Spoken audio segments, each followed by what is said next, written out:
All right, guys, what's going on? Welcome in. So I'm actually just getting home now, flipping on some college football.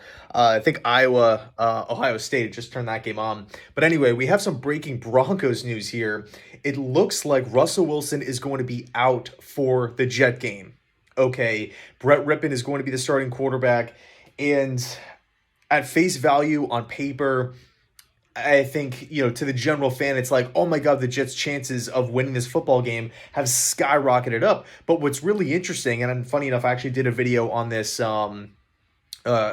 exact topic earlier today with my buddy Rich. I'll find that video, I'll leave it linked down below in the description, just kind of previewing the game. And it was a longer video, so it's like 15 or 20 minutes.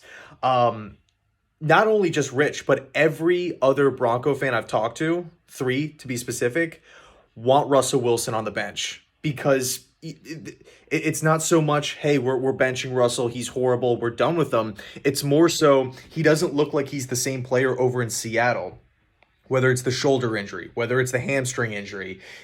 It just doesn't look the production is just not there with Russell. Stuff looks off. The passes aren't there. Decision making is a little off.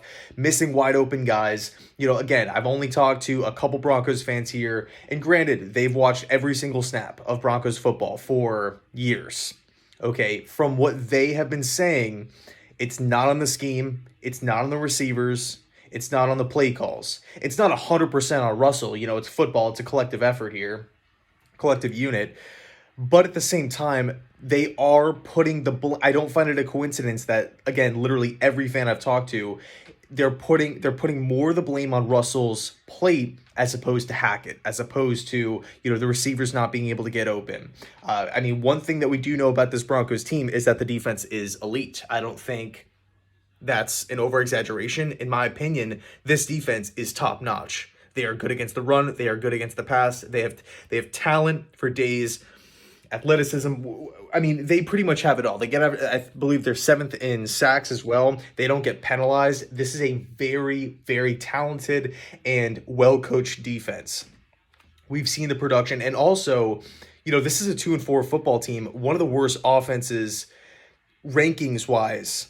This defense it kind of even makes you put or hold the Broncos defense in more of a high regard, because it's like this Broncos offense is punting the ball left and right. They're turning the ball over left and right. They can't get in the end zone. The defense has got to keep them in the game, and they're actually doing that.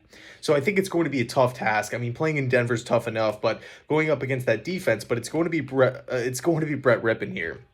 I think the one thing that we do have to really take into account when we're looking at a guy like Rippon is the quick release, right? Getting the football out of his hands quickly. Career completion percentage, I believe, above 65%. Okay, so he does put the ball in play.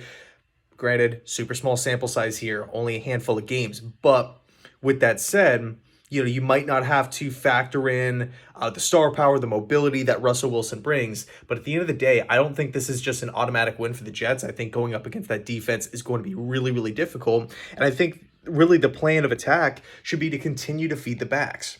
Breece Hall, feed the hot hand. He's coming off 2 great games. Michael Carter behind him. Get Garrett Wilson involved. Elijah Moore's not going to be playing. Let's see what Denzel Mims can do. Let's see what Jeff Smith can do.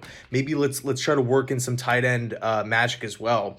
But the defense, they got to continue playing how they have. Against the Dolphins, that was awesome. Against the Steelers, Packers, the defense has been absolutely phenomenal this season for the Jets. Let's continue that trend. Let's continue that trend here and make it difficult for Rippon on Sunday.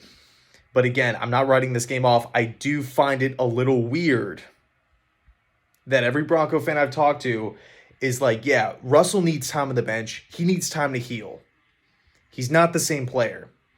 And he's taking more of the blame in their eyes as opposed to everybody else. So I'll leave it. I'll leave it there. I'll find that video. I'll leave it linked down below in the description of the video I did earlier. Thanks so much for watching. I appreciate it. And as always, go Jets.